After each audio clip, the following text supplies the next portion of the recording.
Come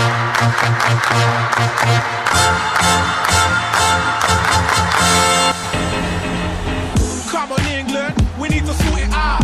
Put the straps down, pull your finger out.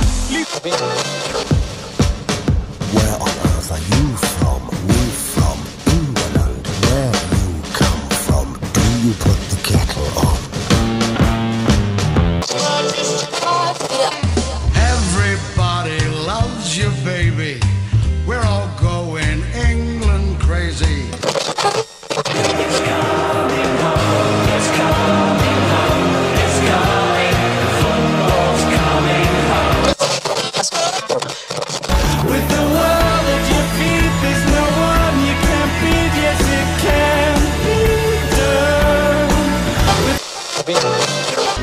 You got to hold and give, but do it at the right time. You can be slow or fast, but you must get to the line. They'll always hit you and hurt you.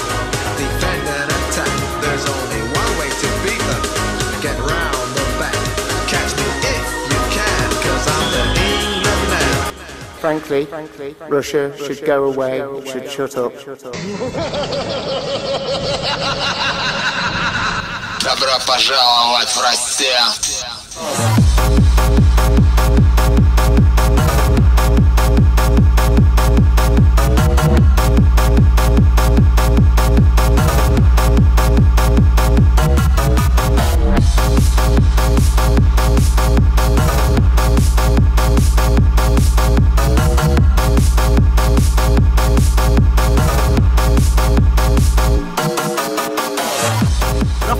Morning or evening, and welcome back to the Roker Rapport podcast for the first of a series of World Cup themed installments. We'll be sidelining our mercurial relationships with SAFC for the following month and taking to the studios to focus entirely on England's ventures in Russia as well as so much more.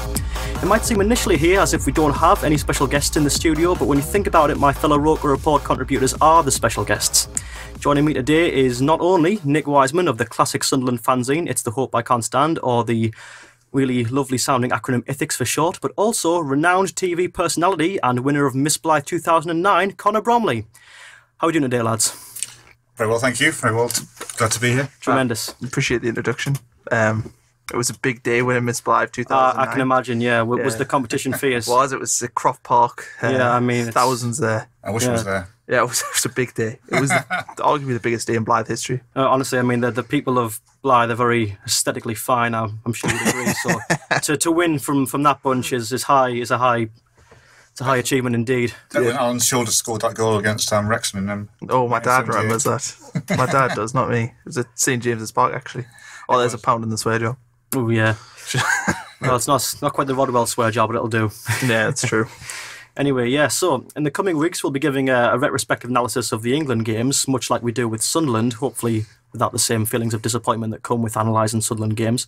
But since the tournament's still on the horizon, we're going to be giving our 2 pennies worth on who we think's going to top each group, who's going to be runner-up, and who's going to fall by the wayside at the first hurdle.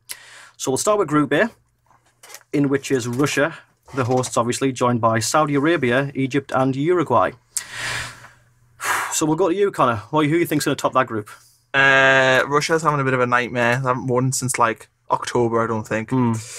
So I think Uruguay, I don't think Mo Salah's going to be 100% if he plays at all. So that knocks Egypt down a peg. So I think Uruguay will win it comfortably. And then it's a battle between Russia and Egypt. But I think Russia will lose against Saudi Arabia. You think they'll lose against Saudi Arabia? I think they will. So I think it'll be Uruguay and Egypt. I think Russia will collapse and fail. You don't think the millions of the Russian oligarchs going to pour in? Nah. Maybe, but no. I think if it's a pure footballing experience, then I kind of see Russia doing that well. Well, I think the atmosphere will firmly be on Russia's side for the opening day, surely, won't it? The key is the first game. If they start well against Saudi Arabia, score a couple of early goals, I mean, they should hammer them. Yeah. But I don't know. They've just been really poor for the last year. Yeah, I mean, they're not really a good side, but like I say, with that atmosphere, I think that should really make the Saudi Arabians shrink. And that's saying quite a lot because I did a bit of research. I think on paper, the Saudi Arabian team's the smallest in the tournament. It's old as well, I think. Yeah, they're quite old and quite small, and those attributes generally don't bode well for I was actually surprised. An athletic team. Sorry? Are there many fans coming over? Are they shipping many Saudis over? No idea. Well, I mean, I suppose... In a reverse way that they ship workers into Saudi. And But they've been to World Cups before. They've actually been like 4 or something. They were in 06. Korea, Japan in 02 when they lost to Germany 8-0. I think they went to 90. It's not the best accolade to have on 02 and 06. track record, but I think they've been to 3 recently. Aye. So I don't know. I think Russia will struggle. I mean, it's quite an easy group, so they might get through. But yeah, they have got a relatively easy group, I think, compared to what they could have got. yeah. And we needed to predict a 1, 2, 3, 4. We're just going to go. Yeah, we'll go 1, 2, 3, 4. You know, keeps things quite. Oh, all right, lively. okay. Well, I'll say Uruguay, Egypt, Russia, Saudi Arabia. Yeah, I can't argue with that. By you, Nick? Yeah, I think Uruguay certainly top. It brings it sort of a bit of a clogging mentality back from the from days of yore. But I think I'd go for Russia second. Egypt and Saudi Arabia definitely getting the wooden spoons. So we've all basically unanimously agreed that Saudi Arabia are going to finish bottom, but Probably, there's a bit of contest between Russia and Egypt for the second spot, and Uruguay firmly. I like one Russian Clinch the player. They've top got one. a guy called Golovin who plays centre mid. Golovin. He's like 21. Are you looking for him in your book? Yeah, if you can hear the flicking of paper, I'm actually going through a I was gonna Panini say, sticker album that is placed just below my mic. Have you got a Golovin? Golovin. Ooh, let me see. How would you... He's a centre mid. Centre mid. He's called Golovin. He's not on here, you know. Is he not? included in the What? Panini's in It's quite a there? niche pick from you there, Brom. It's not a niche. It's not like he's 81 Clearly rated on you've seen FIFA. something that Panini haven't, so there's that. Joe Hart's in there, so it's Yeah, a little shit. that's true. Like, yeah. I'm not gonna question a- my own footballing intelligence. Oh, fair Is Yuri enough. Zhirkov on there? Is who? Zhirkov. I'm pretty sure there's a Zhirkov in here somewhere. He used to play for Chelsea back in the day, so he Yeah, must be Yuri in there. Zhirkov. Not got the sticker, but the name is most The name certainly is on there. there. Not the French guy from days of yore, from days gone by. No, No, not that one. Anyway, Group B. that's an interesting group. That one. Yeah, that's Spain, Portugal, Morocco, and Iran. Is that a group of death? What do we think? Well, But is it what do you for that Right one, now, Nick? aren't they? So after the heady days of the early sort of noughties and late night. Well, they've been doing well the last 20 years, haven't they? They've had Yeah, that is so. It's, I don't know. I think Portugal European champions without ever really winning a game. That was Yeah. an interesting spectacle. Morocco and Iran have got absolutely no chance, to be fair. So Do you reckon? nah, none. But they do play each other in the first game, which makes it interesting because if one of them wins it, which I kind of hope they Yeah, do for the that group, could spur them on, really. I yeah, mean, then one of Portugal and Spain loses, then they actually have a chance. If they can nick a draw yeah. off Portugal or Spain, then they might have a chance of going through. I mean- the Iberian sort of rivalry as well. It's just going to spice things up. Yeah, so I think it should be Portugal and Spain. Like, It should be, really, but like you say, it is interesting that Morocco and Iran play each other first. You know, should one of them get a result over the other, then that could spur them on to Spain lost. try to look against Spain or Portugal, wherever they play first. And Spain went out for last time on the they groups. did, didn't they? Yeah, Got beat yeah. off Switzerland, I think. No, it was Holland and Chile, I believe, wasn't it? 'Cause Holland hammered them. absolutely Yeah, they beat Switzerland. plowed them 5-1. Yeah, then Chile put the nail in the coffin, didn't they? Yeah, but I mean, Morocco and Iran, I don't think are any pushovers, really. I mean, I suppose when you say it, if a team's not very good, they're not very good in relation to the best teams at the World Cup, which are obviously, you know, some of the best possible formations of players in the world. I'd be bullshitting you like if I told you much about Morocco and Iran. Well, from I know they've got Iran's got like one player who's scored a ridiculous amount of goals, but I don't know anything beyond that. Yeah, the only player I really know from there is Ashkan Dejagah. Played for Fulham a few years back when they got relegated. So I mean, if that's the best player you've got on your roster, which it probably isn't, to be fair, I'd imagine there's some good players over there who just play abroad and we've not really heard of. But you know, they've got some players in the ranks who play for some decent teams. You know, I mean, I'm just looking here at my half-complete set of Moroccan players, and there's some that play for Juventus, some for Fenerbahce. I mean, you know, you don't play for teams like those if you're not a good player. So you have to think that really, you know, a moment of complacency from Portugal or Spain could see Morocco and Iran possibly doing something. But You never I know. have to agree, really, that Depends what kind of mood Ronaldo's in, isn't it, really? that is true. Yeah, I think an upset's not. There's always an outside chance of an upset, but I don't think it's a coming in that group. yeah, I'd have to agree with you. So I think it's them two going through, and the other two ruin their luck at a group of death. So Really, we're saying Portugal or Spain top. Spain top, Portugal second, and Morocco and Iran in any which order. Really, I think. It's whoever wins that first game. Really. Yeah, hopefully that's not just our ignorance of their teams. Yeah, I doubt there's Leading any us. Iranians listening to this. So That's a good point. Yeah, There is yeah. on that. I'm sure the Moroccan contingent of Roker Report sat there in their homes now, whatever time is Morocco, angrily seething as we speak of their Only nation, about a couple of hours ahead, isn't it? 1 or 2 hours not ahead. knowing of their players. Group But, C. Group C, yeah. So France, Australia, Peru, and Denmark. That's a good group, that one. That is a lovely group for France. Yeah, they're all good teams. Australia, Peru, and Denmark. Denmark obviously absolutely destroyed Republic of Ireland. They did, didn't they? Yeah. In the playoffs. Denmark are a good team. Peru have even, they've got solid. Yeah, the striker who they didn't think they were going to get being cleared from drug use. I can't remember his name. I was reading about him the other day. Anyway, it's not Jefferson Farfan, is it? No, he is still going, but it's not him. Yeah. Peru are decent. Australia, I think Australia are probably the weakest team in the group. Oh, definitely, yeah. They don't really have much beyond like Miles Jednak, Tim Cahill. They've got Matthew Leckie. I can't believe Tim Cahill's still going. Yeah. 38-year-old, that is what feels like his 50th World Cup. He was at Millwall this past year. Yeah. He's bound to score against us next season. Well, no, we're not playing them. Well, no, remember, we got relegated. He didn't even score against last year. He did come on, but he didn't score. He did, yeah. Came on for the last 5. So I think that's an interesting. First tenuous connection to Sunderland, mate. I know. Yeah, there's something very unsettling about still seeing Tim Cahill play football. Just every time you see him, I know Sunderland aren't at this tournament, but you just feel like he would somehow score against us. Manage to play against her. It's funny, actually, somebody asked us the other day if the World Cup would impact our transfer business, and I was like, you do realise we're now in League One. We're not going to be signing Asamoah Gyan anymore. Like the World Cup. I'm sure we could dip into our transfer kitty and see what Panama have got to offer. Well, we're linked with the Tunisian centre market. The valuation on Kasri might go up or down, depending on how he. That is true. Yeah. We do have 2 players there. I hope Kasri scores 3 against England in a 4-3 loss. That would be nice. Tunisia, obviously England win 4-3. That would be good. Yeah, our national pride is maintained and Kasri's value skyrockets. That is what you want. Exactly. So yeah, I'm guessing. So yeah, we're all in agreement basically that France are the certs to go through at first. I think it'll be Peru second. Peru second. I fancy Denmark. There'll be parties in Lima. I'm telling you. On the streets of Lima. Yeah. You're chatting beans about Lima, mate. Sorry? Denmark second. Denmark second. Yeah. To be fair, Denmark are probably the second best team in there. But I just don't want to keep predicting European teams to go through because that's the ones I know most about. So I'm going with Peru.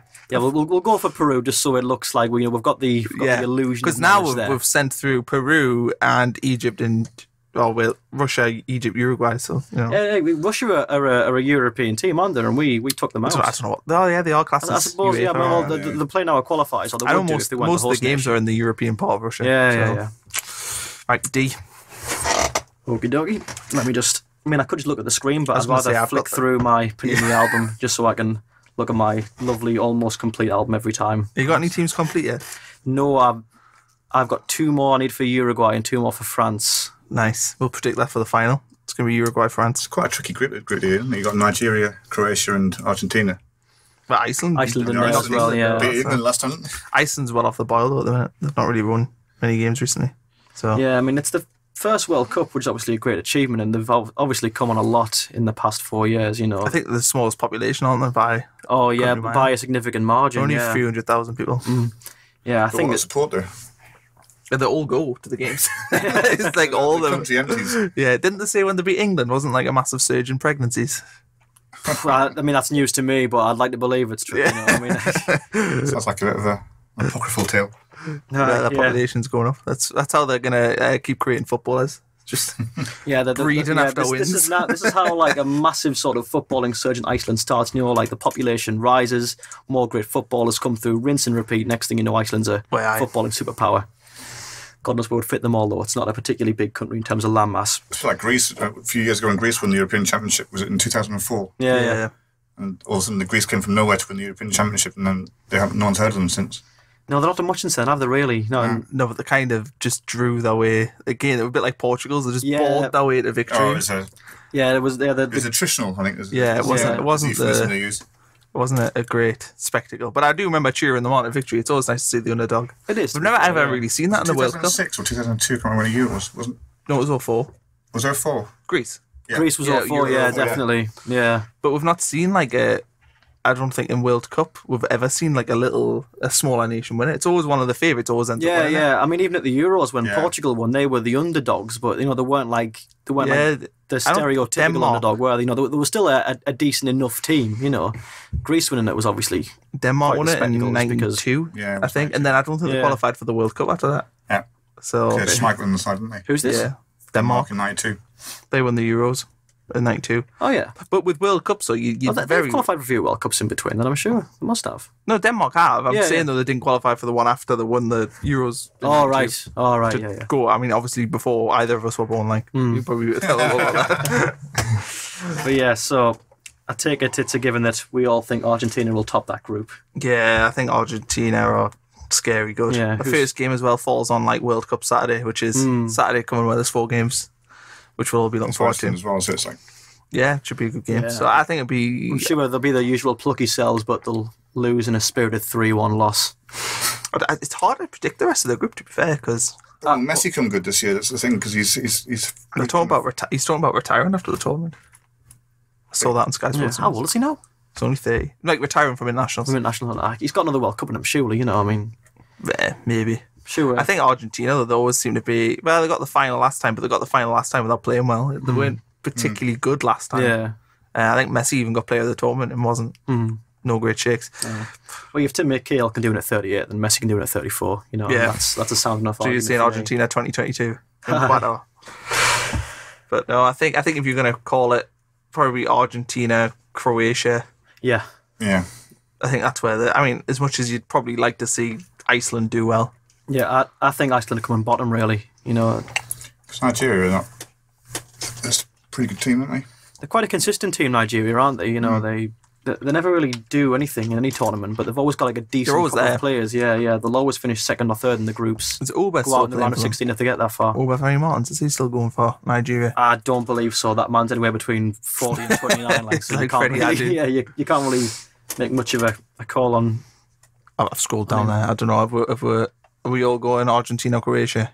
Was anybody fancying Nigeria, Iceland? That's my order. If we're all in agreement, then yeah. Good. Right, Group 8. Brazil, Switzerland, Costa Rica, Serbia. So once again, Brazil, top of the group. I can't imagine there'd be much of an argument against that. Switzerland are good. Switzerland are quite good. Switzerland won 9 qualifiers and didn't. Did they? Yeah, they won. Hold on, let me flick furiously to Group E. Yeah, but Switzerland actually went through the playoffs because Portugal won 9 as well. So Switzerland won their first 9 games, played Portugal in the last one, and got beat. Yeah. Portugal and Switzerland won 9 and lost 1. The only games they lost were to each other. Yeah. So, that's unreal, that. Switzerland are good. Like, Switzerland should come out second in that group. So who else was in the qualifying group? In that one? Oh, in Switzerland's group, you also had, well, to be fair, now that I look at it, it's not particularly threatening qualifying group. You've got Hungary, the Faroe Islands, Latvia and Andorra. I mean, you know. It's not the greatest. No, still 9 wins though is impressive. Yeah, I can't name any good players from any of those nations, but that might once again be my Eurocentric ignorance. Yeah. Well, Eurocentric, they're all European teams. You know, like Western European centric. You mean big clubs, big nations. Yeah. Nah, I still fancy Switzerland though. And if Costa Rica are lining up with Oviedo at left back, then no hope. Well, I mean, I'm putting Costa Rica bottom, but I'd have to argue against Switzerland second because the Serbian team also has a very England the other night, weren't they? Sorry, Costa Rica weren't great. Oh, they weren't. No.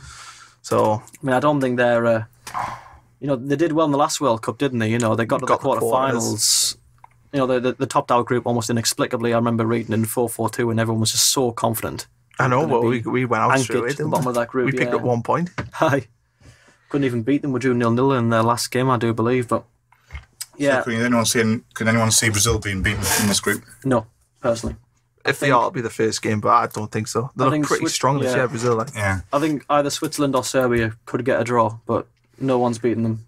I think Brazil as well. They've actually got a defence this time. They've got a defence and they've actually got a goalkeeper, which is they haven't got Julio Cesar of QPR. Yeah, I think they're arguably the strongest team. Apart from maybe Belgium, they're probably the strongest team. Like on paper, and their attacking quality. I mean, you've got Jesus, Neymar, Firmino, Coutinho. Yeah, it's not to be questioned, really, has it? Yeah. Well, I was looking at their midfield. They're going to probably line up with Paulinho, who's at Barcelona, Renato Augusto, who actually plays in China, but he plays under Tite, plays defensive mid, but then they're going to have like a front 4 of Coutinho, Gabriel Jesus, Firmino, and Neymar, which is scary. It is scary. Provided they can click, but they've been keeping clean sheets as well. They've kept like 4 straight clean sheets, I think.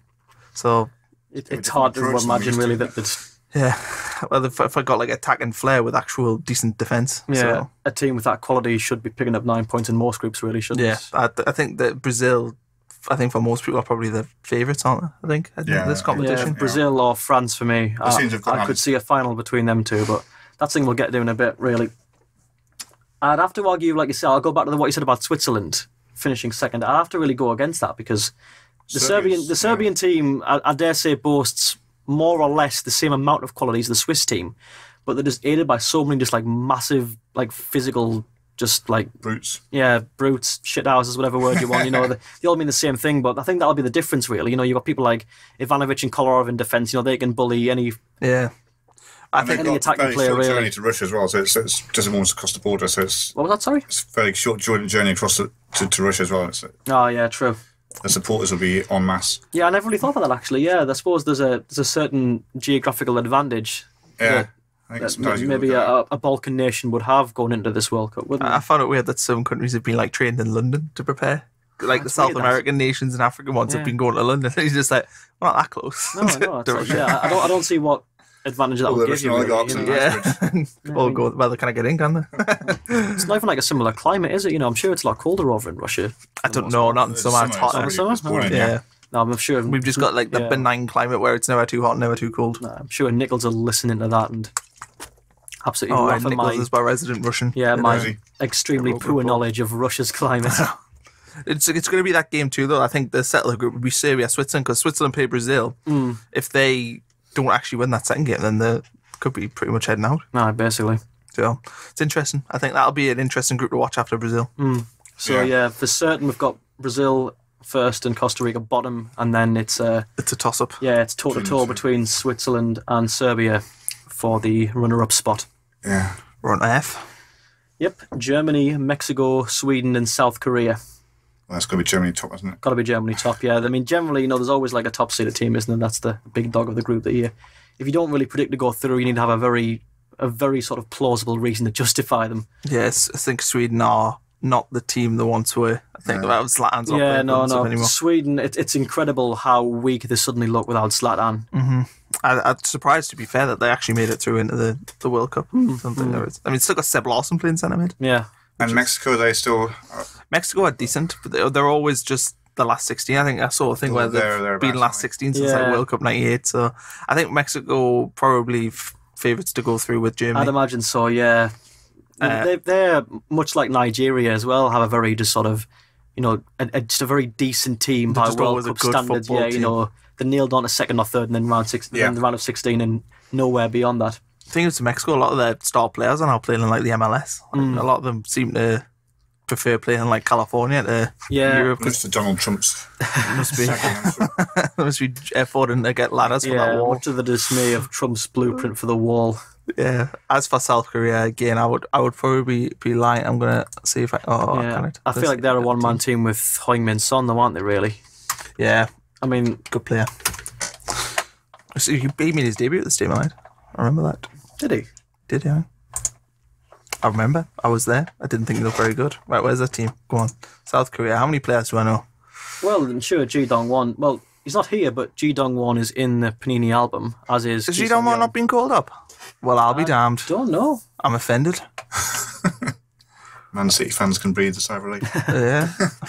But Joe Hart's not playing, luckily, so... Key's playing for them. Former Sunderland player. He most certainly Albeit low, yeah. I should have signed him instead of Rodwell. Oh. I know. But yeah, I really... Tangential, but... It's amazing Rodwell's missed out for England, I always think. I know. Yeah, I thought he was going to be captain when we signed him. I thought, this World Cup would probably be the one where he, put his stamp on the team. Yeah, and Harry Kane got it instead, didn't he? I know. Disgusting. Bizarre. I don't see Harry Kane as a leader of men, but yeah, in all seriousness, I don't actually think Harry Kane's the right choice for captain. No. I mean, I can't imagine Harry Kane sort of like barking orders to other players or galvanising a team in the changing room. It's always strange having a striker as a captain, I always think, because when Shearer's captain of England, I always thought it was odd because he's at the wrong end of the pitch. Yeah. Your striker's sort of ahead of everyone else. If he has to sort of instruct other players, he has to turn back away from the goal, which is where he's meant to be pointed at for the entirety of the game. Really, he's not going to be able to get back though. Like, I think with a captain, if you've got a centre mid, your typical Roy Keane captain, You want him to be able to shout at the left back for not following the man and the right back. Harry Kane's not going to know, is he? Like, he's going to be... It just seems silly. I think maybe... You've seen Jordan Henderson or Pickford, should we... Henderson would have been a decent shout. I don't really rate having goalkeepers as captains either for a similar reason, really. They haven't got the ability to sort of come away from where they're meant to be to sort of give the orders that they need. I think with a goalkeeper as well, like, it's expected that the goalkeeper will be shouting at his defenders, so you don't need to give him the armband because he has that position of respect. You should always give it to a centre back or a centre mid. Yeah, really. I mean, obviously, the players that are more or less situated in the middle of the park. Yeah. Are the ones that I think that's ideally have the role. The issues that England have, though, is the fact that they don't have that big personality in the team. They've got a lot of good players. I think the team's actually, I think some people are maybe underrating them going into the tournament, but they don't have a leader. Yeah, but Harry Kane's definitely if Jordan Henderson is Liverpool's captain, then why shouldn't he be Champions League captain? Exactly, well. a Champions League captain. If you've got a captain there who's just played in Champions League final, why shouldn't he be on a stage like the World Cup? It's. Well, I guess Southgate's trained with him and he's seeing what he likes, so I suppose that's his decision. There's clearly something about Harry Kane that sets him apart from a... Golden Boot, anyone, for Harry Kane? It depends if we can get through our group. I presume we're moving on to Group G now, officially. Yeah, I suppose we can. Germany first, Mexico 7, the one-man South Korean team third, and the no-man Swedish team fourth. Right. Yeah, straight to Group G then. Belgium, Panama, Tunisia, and of course England. Right. Panama are useless. They've got like one player who plays for Seattle Sounders. Yeah, they've got a player called Fidel Escobar as well. I'm a big fan of that, yeah. Tunisia are actually alright, but again though, like if they're one of their better players is Wabi Kazri, we should be beating them. If their best player is Wabi Kazri, then we should be beating them. Well, I think we should be beating them, but Chelsea goal. You could. You could. Yeah, he does. He has that kind of goal in him, I think, any given moment, really, when he's getting forward. And Tunisia, I think, will be the team that are going to bank on either ours or Belgium's moments of complacency to Nick's second spot. And that's where I want to make a hot take just here on Belgium. Steaming hot take. Yeah, a very piping hot take on the Belgian team and Roberto Martinez. They've not been doing so well recently. Martinez, he's not having a good time of it. He's leaving it. He's made some strange choices, leaving out some very good players. Yeah, he left out 9 goals, and he's not had a very good record coming into the World Cup. There's always one team that's really good on paper and falls by the wayside at the first hurdle. I'm fancying Belgium to finish third, Tunisia second, us top, Panama predictably bottom. So you think the only thing is Belgium played Panama in the first game, which means that Belgium will win that game. And that'll settle them. It's a shame that Do you think beating Panama would settle a team in this tournament? I mean, is it not a given that you should beat Panama? Really? No, I'm saying they should. But that'll relax them. If the first game was Belgium England, then that would have been very hard for both them nations because then there would have been real pressure. But Belgium should get past Panama very comfortably. But plucky Panama prevailed for 18 minutes. Ooh, lovely bit of alliteration there. You've written the headlines. Plucky Panama prevail against bad Belgium. Bad Belgium. Yeah, it's quite drab that comparably, isn't it? But yeah, I don't know. I mean, obviously, I would see them beating Panama, but I could see. I think when that draw was made, I think everyone underestimated Tunisia. Everyone just like, Tunisia. You go on holiday there. You don't go on holiday there anymore. But apart from Kazri, who do we know he plays from? Their best player's actually injured. Isn't playing at the tournament. Can't remember his name. I did actually do a preview for Tunisia for the other website I work for. And yet here we are, unable to name the players that you've previewed. All worked and went well. Nah, Wikipedia. Admittedly, the only knowledge I have of players that aren't Kazri are the ones that I keep getting in packs that I buy. I've got this guy Ali Malou like 7 times.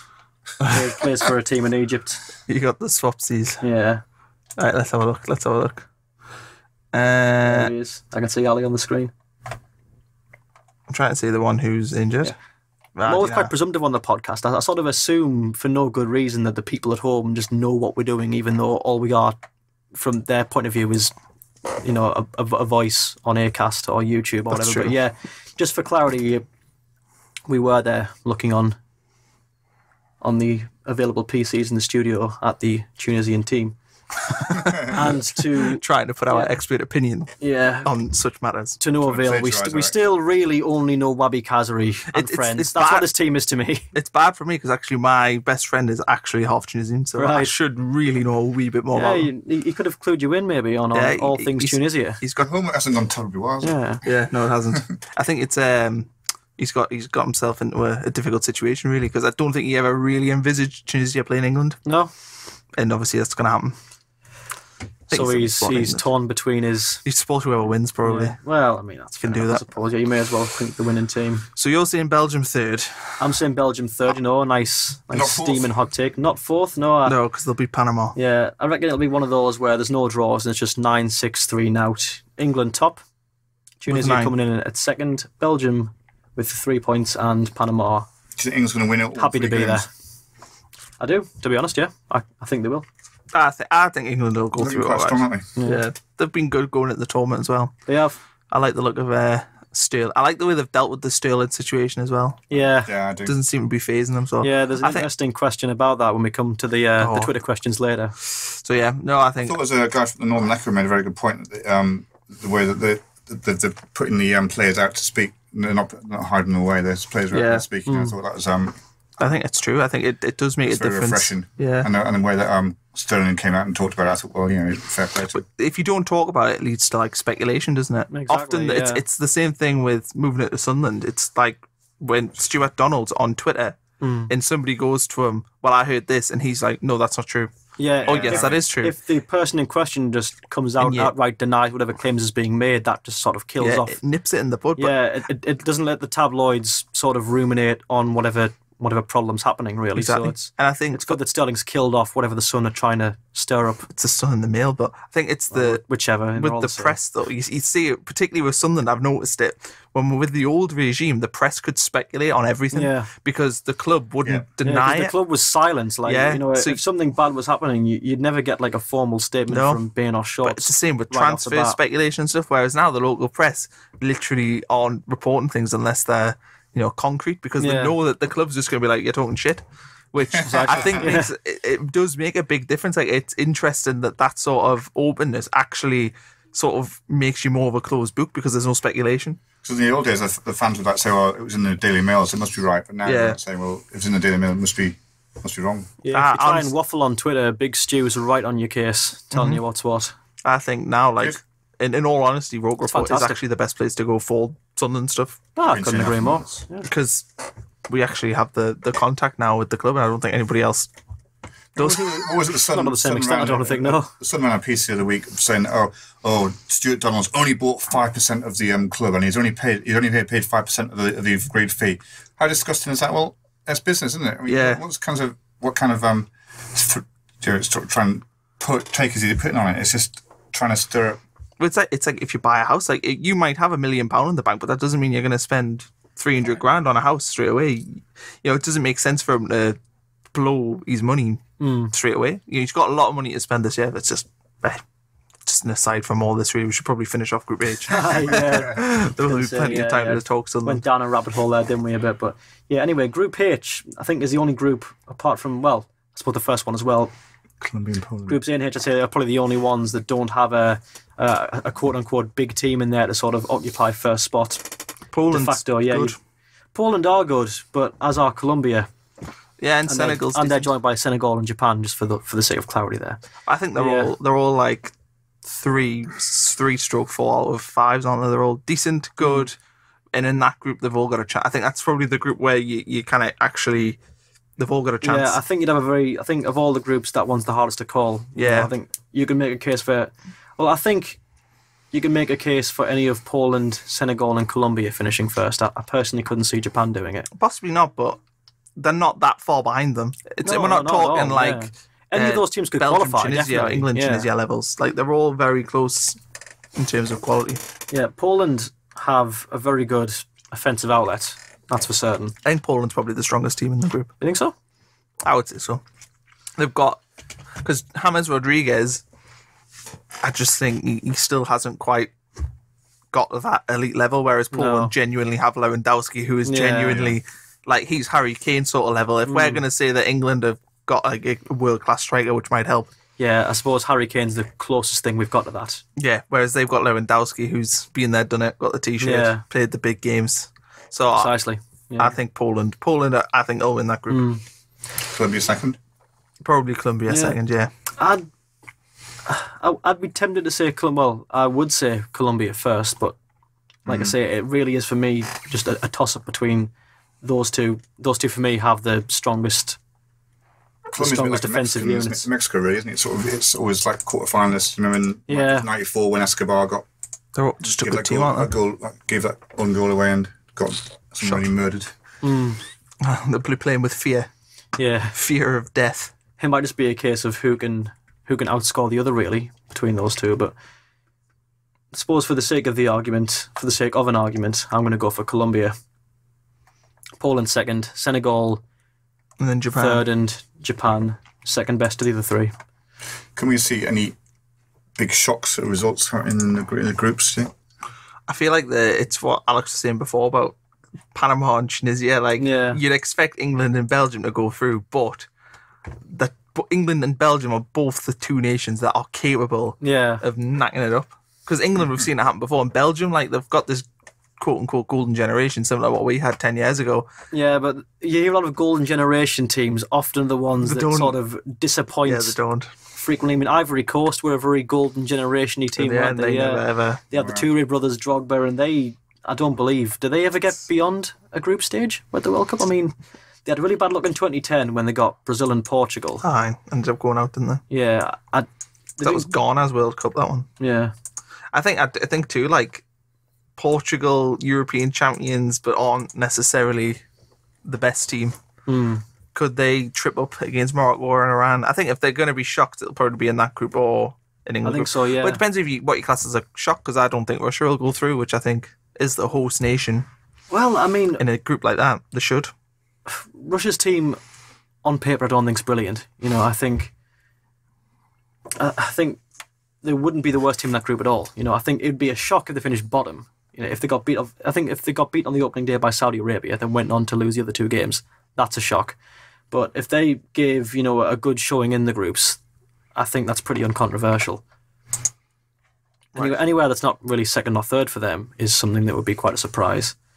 And I agree with what you said before. If there's going to be any shocks, really, it would probably happen in our group because, like you say, Belgium and England have the capability, the fragility factor. We both have a tendency to be the architects of our own demise, and Tunisia will probably be hoping that one of those prophecies is realised once again. But yeah, so that's it for the groups. Let's move on to the second part. More specifically, let's talk about England specifically and whatever chances they have of making something out of Russia 2018. Now, this particular incarnation of the England team's not the most inspiring on paper, as I'm sure you both probably agree. Gareth Southgate's not the most exciting bloke in the world, and the bulk of our team, aren't very experienced. You feel like we've got about 10 caps between them when you look at them on paper. But that being said, there's plenty of reasons to be positive. What do you think, Nick? He had a very good little qualifying campaign. It's pretty unprecedented in the amount of wins they had. Yeah. Was undefeated, weren't they, as well? They were, yeah. I believe they won 7 and drew 2. But instead of just... I don't think we've lost a game since we lost Iceland. Isn't that the stat? No, we won 8 and drew 2. Yeah. I don't think we have lost a game since we've lost to Iceland. No. We're a very good team outside of tournaments. I actually think our record... I think it's been very sort of... Gareth Southgate was a very underwhelming appointment, but then he's got on with it, and he's steeped in England tradition from the under-21s. And I suppose he's been manager at Middlesbrough, and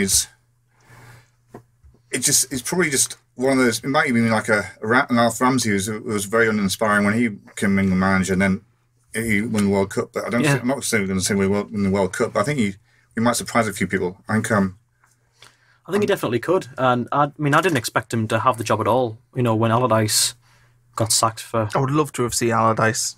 If nothing else, it would just be satisfying watching all these sort of foreign managers with the sort of very, very charismatic leaders. Then there's Big Sam from Dudley with his England squad. It's interesting that I think one of the things that might hinder us is just simply that every single player plays in the Premier League. And it must be the only that would nation. be? Oh no, Why is well, that no. England? Russia have the same sort of problem, got every- if you want to call it that. Yeah, I'm more or less sure that the vast majority of the Russian team play in the Russian Premier League. It's interesting when you think about though. I mean, how many players in our squad have actually played outside of England? And it's Eric Dyer who played for the Sporting Lisbon, and Yeah. after that, I don't think there's another player that has played abroad. I'm not saying that's necessarily a positive. Hasn't Oxlade-Chamberlain played for Fiorentina, or am I imagining that? I've got absolutely no I idea. don't think so. I don't. Oxlade-Chamberlain's injured anyway. So he's not All there. right. That could easily be off a footy manager save, you know. Now that I think about What do it, you man say? that could be. Yeah, I do this a lot. Is sometimes I do that as well. if I play FM too much, you know, like reality in that game just blurs into one. No, I'm with you there. It's bizarre. But I think it is. It's a very young average age as well. I mean, It you've is, got, yeah. Ashley Young and sort of Gary Cahill are the oldest people there, aren't they? Really? Cale's got 60 caps. That's the most. Which again, there isn't actually. I mean, it's good in a lot of ways that we do have a good young team, but maybe there's a little bit of a lack of experience in there. I mean, I think a young team sort of works well if it's juxtaposed by experienced veterans who can sort of bring them on, you know, sort of keep the boots on the ground, so to speak. But is Gary Cahill, if that's what Southgate's going for, is Gary Cahill the guy to do that? You know, is he the wise elder of the team? Really? You know, I mean, he's Chelsea have kind of floundered since Terry left, hasn't he? Since he's been captain. Yeah. We need a kind of Myron Keown type figure. I think that the one thing we do, like, I don't know if it's necessarily in defence, but I think in midfield we just seem to lack that one player who you can look at when the chips are down to rally the team. And I don't think we have that player. Like Dyer, I like Dyer, but he's not really a scruff of the neck sort of player. No. And I think it might be harsh to say the same of Henderson. I do rate Henderson, but I don't know if he's the guy like who can do that. Well, you can have Sergio Ramos type player. I mean, he got slated after the European Cup final, but he won it. He stopped Liverpool, didn't he? Yeah, it's a shame this tournament's not taking part in 2014, so we can all make a case for Gus Poyet's Lee Catamole breaking into the team. Yeah, I remember when there was. Is there any players that you would have put in that England squad? Is there anybody who didn't make it who should have? Because I know people were talking about Lascelles from Newcastle, and I think he would have been probably a better pick than somebody like Harry Maguire or Phil Jones. Yeah, I don't think Lascelles is a bad player at all. You know, I think he should have been given the nod. I think he's had a great season. I don't think Shelby should have got it. No, I don't think so. Because he's just a massive knob. Yeah, just upset the dressing room. Yeah, and there's always there's the tradition as well of yeah. There's the tradition of English players, you know, getting sent off at really inconvenient times at World Cup tournaments. And I think if you wanted any player to have that accolade this year, then Shelby would be nailed on because, you know, like you say, he is just a bit of a knob. I wonder too if him and Henderson get along, because they were both at Liverpool at the same time, and Henderson obviously stayed and ended up being the captain, and Shelby ended up going. I wonder if there's a bit of bad blood there. I mean, you never really heard out on that really before, but I suppose you couldn't rule it out. I know Gerrard said that Shelby was like a good player, but wasn't. To sort of didn't have the maturity to be at Liverpool. No, yeah, you really you need your temperament for a tournament like this. The kind of lad who gets his head down, doesn't get involved in that kind of spat, does he? Oh, he's a model professional, Jordan Henderson. Yeah, I think I feel like if you could have his mentality across all the players, you know, this isn't just me talking as a biased Sunderland fan, but if you could have that sort of mentality across all your players, I think you'd have, you know, just the right mentality to take on a tournament where you need to make every game count. Henderson's just got legs, hasn't he? He's so energetic, and I think people underrate his actual football ability sometimes, but he's a very good passer of the ball, can score very good goals. And I think he does get a bit of a harsh press. I don't know why he does, but England fans just, I think it's just because he's just quite general, isn't he, in what he does? You know, he's just quite a good all-round player, but if you don't really excel in anything, then people will sort of question if you justify your place, you know, in a Champions League contending team. But when he's first bursting through under Steve Bruce, I mean, some of the crosses he used to put in for Bent's goals was outstanding. He started as a right midfielder, didn't he? Yeah. At the start, he was a great young player coming through at Sunderland. He needed another year, I think. I think they sold him too early because he stuttered a little bit when he first went to Liverpool. If he'd had that extra year at Sunderland, then went to Liverpool, I think we would have benefited, and I think he would have. And I think a lot of his reputation actually comes from his early days at Liverpool when he wasn't getting in the team, and there was didn't he say the other week that Rodgers nearly swapped him for Clint Dempsey? Oh, I didn't hear about that. No, he did an interview where he said that Rodgers had agreed a deal for him to go to Fulham and Dempsey to go to Liverpool. The same Rodgers who said that his stadium lot was packed because they came to see Swansea. Well, I mean, Clint Dempsey's he was a figurehead in the American team, wasn't he? Which clearly shows good character. Yeah, obviously. Which, as we all know, was Rodgers' motto. Was the key attribute Rodgers looked for in a footballer. Yeah, but I think apart from that, I'm actually... it's disappointing that the system doesn't allow Jamie Vardy in because of the way that we're lined up. Because you say that with Jamie Vardy, I think you have a really good impact sub. I mean, I feel like he's at a point now where he's probably just about old enough to just maintain the most amount of pace he could possibly have. He's lightning quick still. Yeah. Absolutely lightning quick. He's never really had that injury though to his... Because like Michael Owen had the hamstring injuries that like totally knocked his pace. That really clipped his wings out. Yeah, whereas Vardy is still scary fast. Yeah. So I would just like to have seen Vardy... He needs someone to link up with in the midfield, doesn't he? Like he at Leicester. Yeah, but he's got Mahrez, hasn't he? But I don't know. I think him and like Ali could have had that, but they haven't played together enough. So it's a shame that I think Vardy, he possibly won't get the game time that I think he deserves. I think he is a very useful option. Yeah, I think if we like when we're up against when we're up against really big teams in the tournament who are playing well, if we were to maintain like a very resilient shape for 80 or so minutes, and if we were keeping a game at 0-0 and we brought on say Vardy and Sterling to just sort of give that give that fresh injection of pace. Still, very young side, isn't it? Still, yeah, it is. Most players are under 26, aren't they? There's only 3 over 30. It's still scary. Like, look at Danny Welbeck. He's 27. He's been around since... How old was he when he was at Sunderland? He must have been 19, 20? He was there in 20... It was 10-11, so it was 8 years ago. He scored in that 3-0 Chelsea game. Yeah, he would be 19. At Stamford Bridge. He would have been 19. Yeah, he was 19 and 20. I think he got the squad pretty much spot on. There's not much I would change. No. I don't think I would have took Welbeck, but his goal scoring record at international level speaks for itself. Yeah. So I can see why he's took him. Rashford, again, it's a shame that they might not be able to get him as much game time as he probably deserves. I think I suppose it bodes well that we're saying that. I mean, we're saying that we've got loads of good players and we can't give them all game time. If it was the opposite problem where, we were where we were stretched thin and we were like... Well, we've got weaknesses. I think we're midfield. I think we'll all admit that the midfield lacks one central midfielder. I think you look at it there, Eric Dyer, Jordan Henderson, Dele Alli, Loftus-Cheek. Yeah, I think it's one steely midfielder away from being a very good team in this tournament. And there's actually, in numbers terms, there's only 5 midfielders anyway. It seems very light. But I suppose Sterling and Rashford and Welbeck can all play wings. He's took a lot of defenders. Yeah. Defensively, Walker, superb right back. Rose, if he's got his head in the right place, because he had that the interview the other week. Yeah, with I think it was the Daily Mirror. Yeah, about his depression. Yeah, I don't. Yeah, I mean, obviously, I don't know exactly where he's at the minute. But if he's playing as well as we know he can play, you've got a hell of a left back there. Oh yeah. Centre backs, it's going to be John Stones, and it'll probably be him next to Cahill, at a guess. You'd imagine so, yeah. Which is all right. I'm not the biggest fan of Cahill. I think John Stones, his performances this past year have sort of went under the radar. People were very keen to slate him last year when he first went to City, but this year he looks... Was it last year he first went? Yeah, it was last year, wasn't it? He's been very good this season.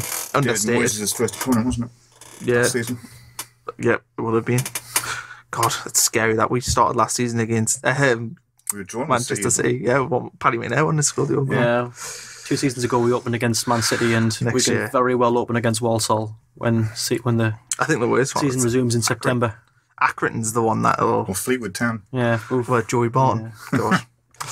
But no, I think you got the squad pretty much spot on. I think tactically the look well set up. One of the criticisms of England is they always try and play like an international team. They don't try and play like the English way. They try and play the way that the other teams are playing, which I never understand. See, that's what I like about Southgate, because I feel like he uses a lot of the players as they would be utilised in their club teams, and that'll lend them really well to when they're playing on the international stage, because they'll just sort of know from the get-go really quite naturally what they're meant to do. And if that can all link together in like a cohesive unit, then that'll that'll give us, that extra shot of quality just in the team. We'll be more than just, like you say, if we play like an international team, what we do is we end up just having loads of quality individuals, like in a collection, but it's not a team, it's just the sum of its parts. But if they play in a team, due to having that cohesion, then I think that'll give us that additional bit of quality that could just see us get a bit further. So that being said, how far do we think England are going to get? It depends if they win the group. If they win the group, I think they're getting through either way. Let's assume that through. No problem. Assuming that they get through the group, they'll probably face either Poland or Colombia, according to us. I'm trying to, because it's always the adjacent groups, top team against the other group second, and vice versa. So if we were G2, we'd face H1, and if we were G1, we'd face H2. So G2, if we finish second, we would face probably Colombia. Or Poland. It's going to be Colombia or Poland. Colombia or Poland essentially is who we'll face. It's a very kind draw, isn't it? So you've got to be looking at semi-finals, really, haven't you? Well, who would we get in the quarters, though? Ooh, hang on. I'm pretty sure there's a nice little map in the sticker album. Yeah, it's on there, but you've got to work out the stupid. So let's have a look here. Right, so G1 and H2. So assuming we win, we'd face either the winner of F1 and E2, or we would face the winner of E1 and F2. So we'd face the winner from the E and F groups, basically. Right. And who are they? I'm pretty sure one of those is Germany, if I'm not mistaken. Well, and one's Brazil. E and F.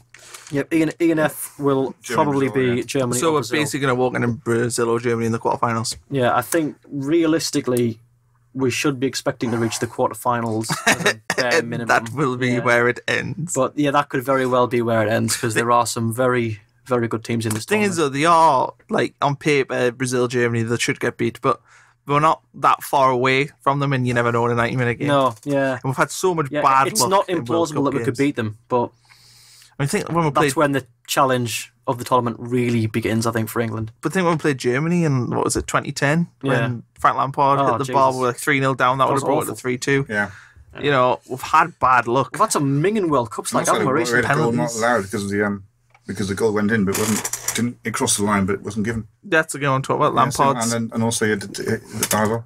It's So I think we're due a wee bit of luck. Penalty shootout luck, maybe. It'd be great. Do you know what would be good if we could exercise that demon? If we could get that over that and win a penalty shootout. That would really signal a new generation for England, wouldn't it? If we could beat the Germans on penalties. If we beat the Germans on penalties, we're winning the tournament. I reckon it'd be scary. We'll just be galvanised so intensely by beating the Germans on penalties. We'll just go and win it. We'll fly through.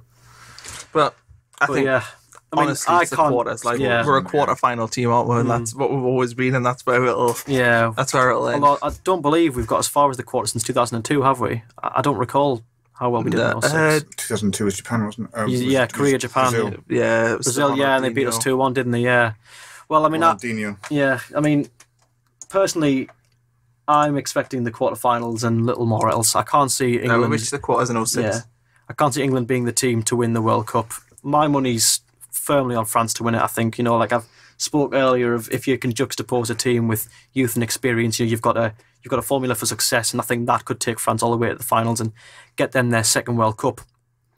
But what about you, Connor? Who do you reckon? Honestly, not just trying to pick up England. Who do you think is going to win the World Cup? I think it's Brazil, Germany could meet in the final. Yeah, and I think after that semi-final in 2014, I think that would be a nice way for Brazil to exact their revenge. Yeah, so I think Brazil will win it, and I think they'll beat Germany in the final. Yeah, I think beating Germany in the final to win the World Cup would make to hold it up in front of them would just about redeem the team for losing 7-1 in the semis on their own ground, on their own home turf. Yeah, home soil, whichever the phrases you want to use for it. But I think Brazil's definitely got to win it. Oh, you're on Team Brazil as well. Yeah. So what? So it's both Connor and Nick. You're both for Brazil. Yeah. Yeah. Yeah. I think they'll be in and around it, but I reckon they'll be out in the semis. Brazil. We'll see. I'll probably potentially at the hands of France every week. But yeah. Anyway, on to the Twitter questions. So yesterday, Roker Report slung a tweet up asking for some World Cup themed questions, just as we normally do with Sunderland themed ones. And we'll start with a fairly straightforward one from Joseph Burton, who asks, who will be the surprise package in the World Cup this year? I think we've probably spoke about this to a certain degree already, but we'll go back around the table. Nick, who do you think, gut instinct, is going to cause an upset at this World Cup? Who do you think is going to go and defy the odds, upset the bookies? I have this horrible feeling that it's going to be a Casri-inspired Tunisia against England. Yeah. That's just being a I don't know. Sunderland supporter, and the old players coming back to haunt you. Yeah, I don't know if I fancy them because I do just see them as an underdog, or if I just think that England are prone to doing something wrong, and therefore the third best team has to go through at the expense of being us. A Sunderland supporter does it to us as well. Yeah, it's the hope. Yeah, it's the So I think Peru. I spoke Peru earlier, and I'm going to stick with Peru being mine. I'm on Team Peru. Stick by the lads from Lima. If Peru win it, I'm going to go to Lima. Paddington Bear. Fair enough, yeah. We're gonna book a holiday. Yeah. Book a holiday with Paddington Bear. Tremendous. Don't know what else does Lima have? In darkest Peru. Yeah. Is Machu Picchu inside Peru? I believe so, yeah. Right, well, we'll go there. We'll go Machu Picchu. Yep. With a Peru top. Tell you what, Connor, if they win the World Cup, we will all chip in. I'm saying this on behalf of the other Roker Report lads. We'll all chip in. We'll crowdfund whichever, and we'll get you to Peru. Bromley's vlog when he goes to the Peru. Lines from Lima. That can be. That could be it. Yeah, lines from Lima. Very marching pad. I like that. Yeah, I like that. Yeah, I'm good. Tremendous. So so that's Peru from you, Connor, and Tunisia from you, Nick. What about you, Alex? Oof. Honestly, I'm going to go with Serbia for my upset. Nice. Not just getting out of the groups, but I feel like there's always... It's one of those hard as nailed teams. Like, yeah. They're just a big, rough team, and I think while... And they'll have a vocal support. Yeah, exactly, yeah. Compared to other teams, I think they won't have as much quality once they get into the harder rounds, into the knockout stages. But that just like, as you say, that vocal contingent of a fan base that's just on Russia's doorstep, coupled with the fact that the team's just a big bunch of bruisers that can just knock their way through their opposition. I reckon that could see them maybe, I reckon that could see them through potentially to the quarterfinals. I think if they were to reach there, that for me would qualify as an upset or a surprise package. Is there any way of Iceland meeting Serbia? Is there any possible? That would be a fan. No, because they're on the opposite wings. Yeah. They'd have to meet in the final. The final, yeah. Yeah, because of the way that that would be a very loud round of knockouts if those two meet. They can't meet until the final. I don't think that'll be all right. And that'll be somebody correct us if I'm wrong. Yeah, that'll be an absolute riot in Russia in the final once those two are there, which I'm sure there will be. Now that we've said it, but yeah. Anyway, so Serbia for me, Peru for Connor, and Tunisia for Nick. Yeah. Rightio then. On to our next question, asked by the brother of our Miss Blyth winner, Connor, is Niall Bromley. He won it in 2006. Yeah. Oh, did he now? All right, well. Do you often boast that yours was more recent? Mine was a more recent win. You've maybe maintained those good looks that won it more so than he has. But yeah, anyway, Niall's asked, how do you lads feel about the green card? Which was at the, is that pronounced Conifer? So. Which was at the Conifer World Cup, and it basically means that, you would get a green card if the offence committed isn't bad enough for a red card, but it's too bad for a yellow card. In the instance of a green card being shown, the manager would have to substitute the player once they were shown it. That sounds a bit like sin binny to me. I think it's shite.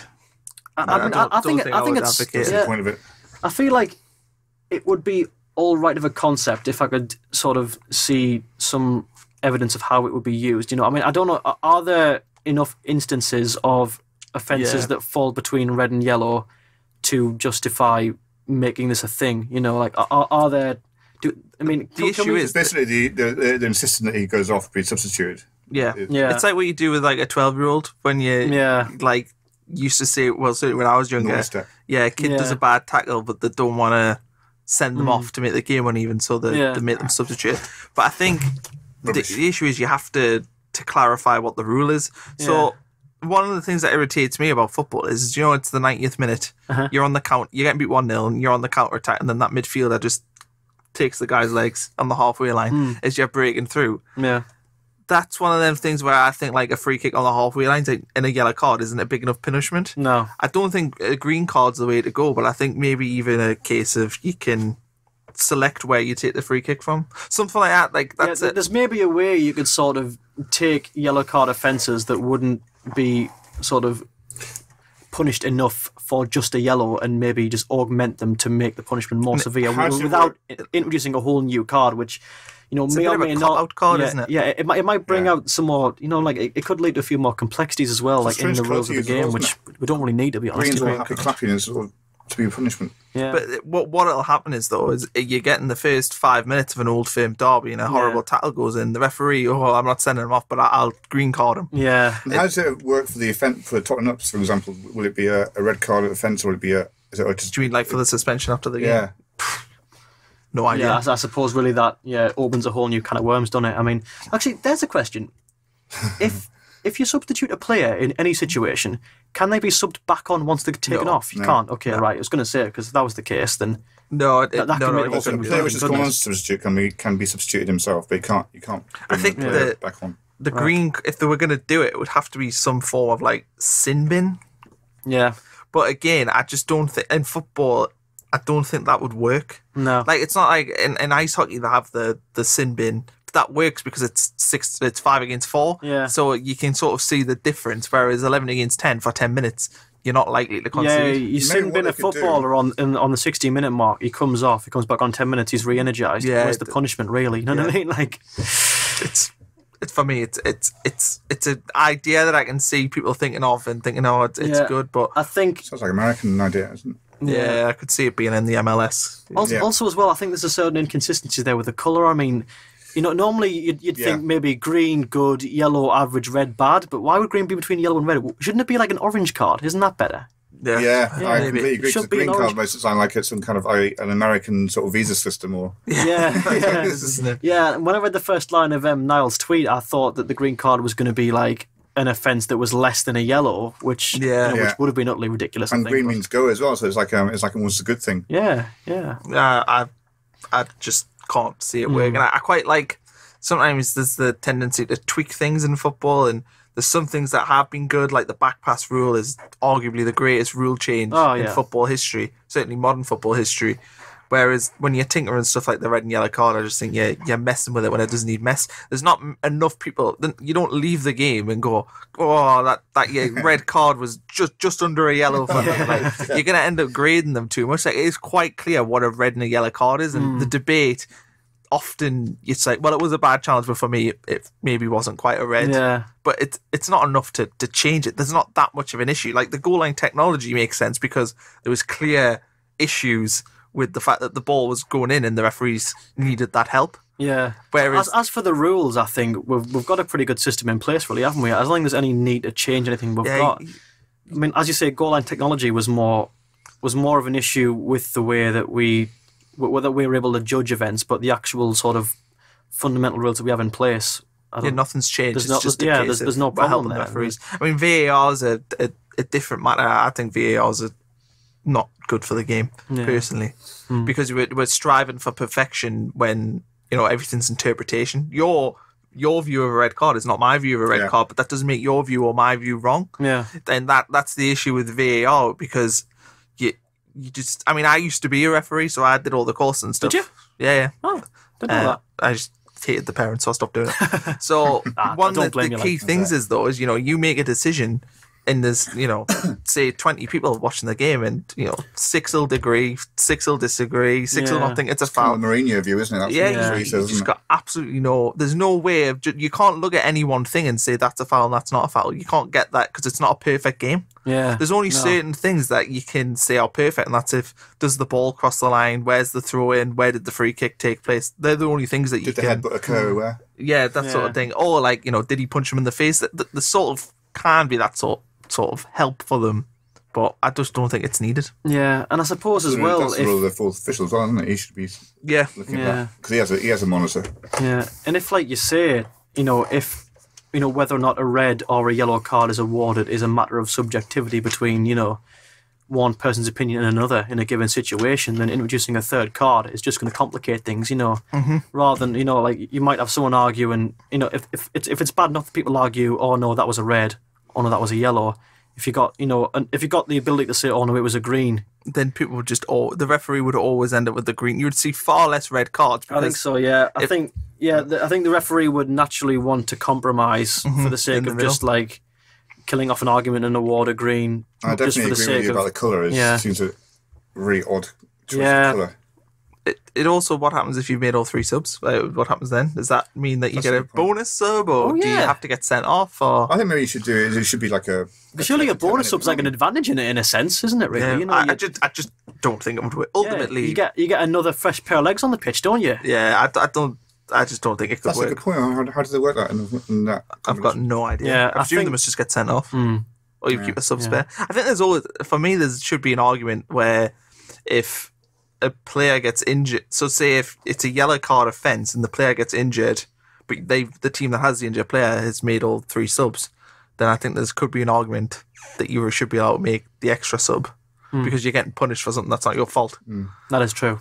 But for that, no, that's a different story altogether. Yeah. So what's the general consensus then? No, so that's a 2 firm no's. I'll actually text Niall, and I'd be interested to see if he actually thinks that it's a good idea or not. Well, I'm gonna be a bit more sympathetic and say that if the usage of a green card, if the situations in where it'd be used were outlined clearly, I might be a bit more lenient towards accepting it. But as it stands, based on the premise of it, I'm gonna say no alongside you two. So that's like a FIFA rule you've drawn up there. So anyway, on to the third question from Gareth Waterhouse, which is, who is most likely to be the media's scapegoat for England getting knocked out? Depends.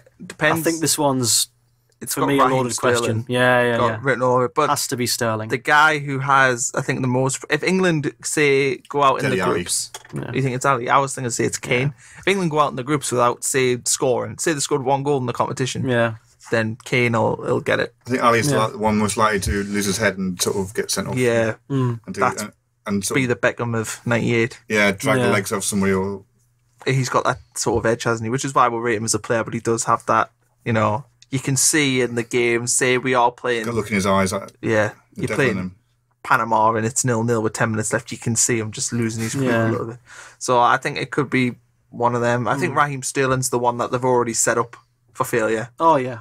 Yeah, but they can't wait for him to do something wrong. Which is weird. I kind of understand that. I don't know if I've missed something. I don't know if it's a race thing. I don't know if it's something that I don't understand because I'm from up here and I'm not in that sort of media circle. But I just kind of understand why Raheem Sterling's getting all this press. I can't understand anything about the way the tabloids go on about our players. I mean, the majority of tabloids are the most just like arbitrarily, just nationalist newspapers. They're always back in Britain. But then as soon as like an international tournament comes up when England are being represented on the footballing platform, that's what people are buying, suddenly the tabloids just turn against England. They become the opposite of nationalism. They just go for their own kind. With the internet.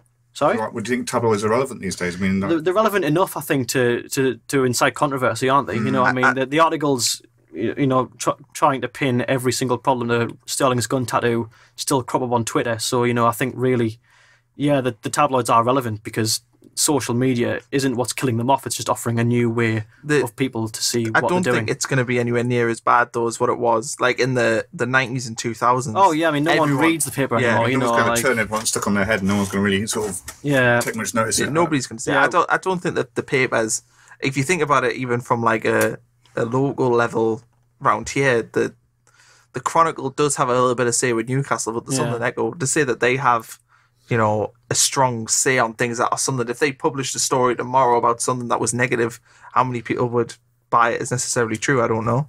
Where the Chronicle does, they've got it with Newcastle and it works for them, but you put that on a national level and I don't think people necessarily view it's like what you were saying before. If the Daily Mail says something, you don't necessarily take it as gospel like you would have. Well, exactly. I think it was with what we said with David Coverdale with the Sun saying that with that thing about Stuart Donald. It just becomes irrelevant. To me, they're becoming more irrelevant Yeah, they are. Yeah. And there's a Raheem story. I think England have been very clever. They set up and sort of getting the players out to talk to the press. So they've killed that story in a way. Yeah, they've done well to do that. And I think That's refreshing. the story was, anybody with half a brain would realise that the story was rubbish anyway. A, why does anybody care? Like, if he has a gun tattoo and he's like, and then B, he actually gave the reason why. And some people were like, well, I don't think that's true. I was like, well, he's gave you the reason. He's not publicised he's got it. They've just took a picture of him with the tattoo and they've caught it. Like, they don't publicise the fact he's got a Wembley arch on his other leg. And that's like, you know, to me, that shows that obviously he cares and it's his dream to I suppose, be at the World Cup. And the tabloid are trying to almost ruin it for him. And I think it's cruel in a lot of ways. It is cruel. But he's always had them stories. There was stories where he's got like 9 kids and stuff, which aren't true. I don't know why Raheem Sterling is it's so easy to think that he's an awful person based on all the stuff you hear about him. But it comes across as a decent bloke, doesn't he? I just think it's a... I bet he's just a really all right bloke, you know. I mean, okay, he's got a lot of money and he spends a lot of money on nice things, but, you know... But who cares? We all want nice things that we spend a lot of money on. I never understand why footballers are treated any differently to any other person that gets paid well. Yeah. You look at, say, Chris Martin at Coldplay, right? How much money does he make off concerts? How much money does he make off CD sales? How much money does he make off that? And yet nobody's like, it's disgusting how much he makes. It's an absolute disgrace that he's on 50 million a year. Whereas a Premier League footballer, because it's a working class lad who, you know, has come good through his footballing ability, it's almost like they don't deserve it. You don't deserve that sort of money. It's like that soccer aid thing that was on last night. Yeah, it's a great cause. Why don't all the celebrities just donate? Like, instead of us asking us to do it. Oh, definitely. And yet the celebrities don't get hammered with that sort of thing, but footballers do. No. Like, it doesn't make any sense. Like, Leo Messi, Cristiano Ronaldo, the England stars actually deserve the money they're on because they're the top of their profession. And they deserve to be on £100,000 a week because that's actually what the Premier League makes. That's what the World Cup, the tournaments, that's what it is. I mean, it's a case of if you worked in a factory that made £1 billion a year and they were paying you 20 grand a year, but you were the main person doing it. Yeah, you get you paid. would want more money, wouldn't you? Yeah, your pay is determined by the value of your labour, essentially, isn't it? And the Premier League's a profitable league now as well. Like, wasn't it like 16 teams made a profit? So it's not like they're getting overpaid. Well, supply and demand, isn't it? You'll get paid what you're sorry what you demand, and if say what the team you're playing for doesn't pay it, you'll go somewhere else. Exactly. So it's just the market determined. But this is where the thing with Raheem Sterling, I feel, comes from. It's not necessarily a race thing. It's just a thing of why you're getting paid too much money for doing something that is a pleasure. But it's like, but that's not how it's it like works. You're a working class lad and you've excelled in your trade, which on the surface, you know, looks very menial in terms of, or looks very sort of trivial compared to the labour of someone who's working a 9 to 5. And, you know, obviously it's going to be a lot easier in a lot of respects. But I think all the tabloids need to do is take a notion like that, and as long as they attach a hatred to this person from an early age, they've got a lifelong stream of front page stories about how every single thing he does is wrong. I mean, there was an article the other day about Sterling, and it was just like, it was completely irrelevant to him, but the headline, or rather the first sentence read, 2 gunned down in America as Sterling gets his tattoo, as if there's some kind of correlation between him putting ink on his skin and 2 people getting shot in a different country. I mean, you know, obviously not to undermine those people's deaths, but there's no connection. In America aren't really related. No, there's no link. There was no way that Raheem Sterling's tattoo has caused a causal chain to come into existence that's led to the deaths of these 2 people. But the Sun want this person to be hated. Or was it the Sun? It might have been the Mail. It's one of them. I mean, like I say, they're all the same. You know, it's what, you know, like whoever's the tabloid was have just decided they want this person to be hated. So they're going to find every single way that this person can even just remotely be linked to a story that can paint them in a negative light. I don't doubt for a moment that if let's say we lose 1-0 to Tunisia, it's not out of the question that the Sun could spin a story that says England failed to score, but Sterling still shoots with his leg tattoo. You know what I mean? It's like you can still have some, like, you know, they'll find some way to throw it in, I'm sure. It's just a case with the press. Like, I remember when the Olympics was here, and I remember when everyone talked about the Olympics, and they seem to be treated in a far different way to the professional footballers. But what's curious is the Olympians, it's actually worse because they're actually funded by the government. Your taxpayers' money, the National Lottery Fund, pays for Olympians. And fundamentally, both are athletes, aren't they, really? Yeah, but if you're going to pick on one than the other, the Olympians are the one you should pick on because they're the one doing something that you're paying them to do. You don't care about. They get paid. They get sponsored and they don't actually get paid. But it's funded though by like government grants, national lottery grants, and stuff, which I think is almost a footballer doesn't actually makes the government money. Like they paid X amount of taxes, whereas it just seems to me they are the more beneficial member of society, aren't they? It just seems to me as though particularly the right wing press almost seem upset that these working class footballers are living their dream and getting paid lots of money to do it. And we don't see that in American sports or anything. We don't really know. No. Anyway, I think that's a tangent. We need to. Yeah, so money. They don't want the old. They don't want the new money to be distributed among the working class. So to summarise, Sterling's the scapegoat, and we're the only nation in the world who sabotaged their own place before a major tournament. So moving on. Jake Collinson says, if Northern Ireland qualified for this summer's tournament, would that have benefited McNair with all the rumoured interest, and would international exposure have helped up the fee a bit more? But I think that's a given, isn't it? I think players are at the tournament on that national stage. You're putting yourself in the shop window to the world at the World Cup. You never know if McNair had a great tournament. You never know what manager's looking, and even France, Italy, Spain, who goes, oh, that's exactly what we need. So definitely. Yeah, I reckon a good run of games would probably up them by 2 or 3 million, provided no injuries occur. So pretty straightforward one there. Yep. Rightio then, our I believe 5th and final question comes from Stuart Proctor, who says, if you had a choice between England winning the World Cup or Sunderland getting promoted first time from League One, which would it be? I would obviously go with Sunderland. Yep, Sunderland. I'm not sure, me. I'm not sure. My allegiances, like as much as, to be honest, my allegiances. The World Cup is a hell of a bigger achievement than winning League One. Like, I'm not disputing that, but for me, what means more to me is I mean, if you were to offer me Sunderland winning League One or getting promoted next year or winning the playoff final over England winning the World Cup, it's a no-brainer. Like I would press that Sunderland box every time. Can you imagine like rocking next May? But Henderson and Pickford being World Cup champions, man. Oh, who cares? Not when it comes to the thing is the national team will play every 2 years. Every 2 years, people get excited about it, but realistically, it's a London club. It's full of player. The FA is continually screwed Sunderland. You can look through the history books and find that, but it has, fundamentally. I don't disagree. Darren Bent leaving goes back to the FA saying, you need to play for a bigger club. Capello need to move to play to Villa, who are 19th in the league. Leicester choose Emil Heskey instead. Yeah, Kevin Phillips doesn't get picked for. He goes to Euro 2000, doesn't play because he plays for Sunderland and they're not big enough. And Alan Shearer was there and all that sort of stuff. The Sam Allardyce thing, they just tapped up Sam Allardyce even though it's against all their rules, and that was that sort. I want England to do well, but in terms of I suppose when you put it like that, I might be inclined to sharply change my mind. When you were like younger and you were thinking at night and you were like, right, okay, what was your football dream? Because my football dream was always winning something at Sunderland. Like when I was a kid, that was the thing I would think of, whether it be the FA Cup, whatever, Premier League. What would you think about winning the World Cup, or would you think about winning something at Sunderland? I think my ideal sort of just dream in a footballing context would be Sunderland winning the FA Cup or the Premier League. But I think winning League One would obviously be fantastic. The atmosphere would be, the atmosphere would be like that we haven't seen in about 7 or 8 years now. That since would be as a kid. Would you was your dream to be scoring the winning goal in front of the North Stand at Stadium Light or winning the World Cup?